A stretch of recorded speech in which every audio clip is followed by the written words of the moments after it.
Pagkatapos ko palang magpagupit kahapon guys, nakaramdam naman ako ng gutom. Kaya dumiretso ako sa isang restaurant. Pagpasok ko pa lang dun sa pinto ng restaurant, nasira na agad yung araw ko. Sabi nung guard sa akin, "Sir," sabi ko, "Oy." Sabi niya, "Sir, kakain po." Sabi ko, "Bakit? Pwede ba dito magpa-confine? Restaurant to, di ba? Nakita mo nang nagugutom yung tao, magtatanong ka pa." Natural, kakain. Kasi kung magpapa-confine, edi sana sa ospital ako pumunta, hindi dito. Bad trip.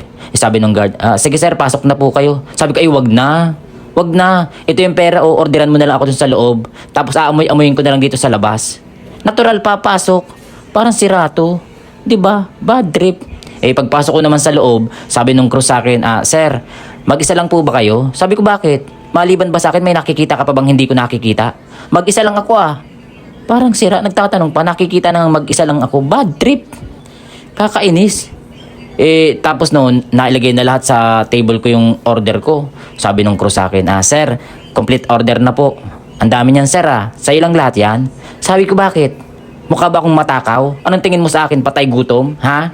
Grabe yung mga tanungan mo sa akin Para kang nang mamata ng tao. Wag ganon." Kaya yun, sa bad trip ko, malis na lang ako. Hindi na ako nagbayad. Bad trip Itigil mo na yan.